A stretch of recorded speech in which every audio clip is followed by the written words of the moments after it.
Hello guys, നമ്മളിപ്പോൾ holy Trinity cathedral കാണാനായിട്ടാണ് പോയിക്കൊണ്ടിരിക്കുന്നത്. ഇപ്പോൾ സിറ്റി ഔട്ട്സ്കേർട്സിൽ നിന്നും സിറ്റിക്കുള്ളിലേക്കാണ് പോകുന്നത്. ഏകദേശം ഈ കുറച്ച് ഭാഗങ്ങൾ നമുക്ക് കണ്ടു കഴിഞ്ഞാൽ മൂന്നാർ റൂട്ടിൽ കൂടി യാത്ര ചെയ്യുന്ന പോലെ തോന്നും. പിന്നെ എടുത്തു പറയേണ്ടുള്ളൊരു കാര്യം എന്ന് പറയുന്നത് ഇവിടുത്തെ ഒരു ട്രാഫിക് കൾച്ചറാണ്.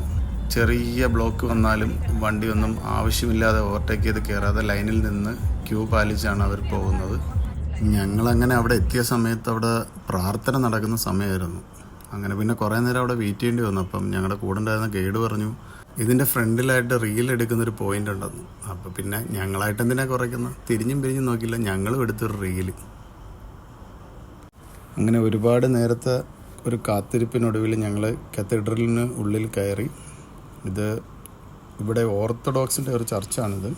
അപ്പം ഇവിടുത്തെ ഓർത്തഡോക്സ് എന്ന് പറയുന്നത് നമ്മുടെ നാട്ടിലെ ഓർത്തഡോക്സുമായിട്ട് ഒരുപാട് വ്യത്യാസമുണ്ടെന്നാണ് ഗൈഡ് പറഞ്ഞത്. ഇവർ ക്രിസ്മസ് ആഘോഷിക്കുന്നത് തന്നെ ജനുവരിയിലാണ്. ഇതാണ് ചർച്ചിൻ്റെ ഉൾഭാഗം. നല്ല ഹൈറ്റിലാണ് ഇത് കൺസ്ട്രക്ഷനൊക്കെ ചെയ്തിരിക്കുന്നത്. ഞങ്ങൾ ഇറങ്ങിയപ്പോഴത്തേക്ക് തന്നെ ഏകദേശം ഇരട്ടി. അതുകൊണ്ട് ലൈറ്റ് ഇട്ട വ്യൂ ആണ്, നല്ല അടിപൊളി വ്യൂ ആണ്. അപ്പോൾ യാത്രകൾ തുടർന്നു കൊണ്ടേയിരിക്കുന്നു. ബൈ.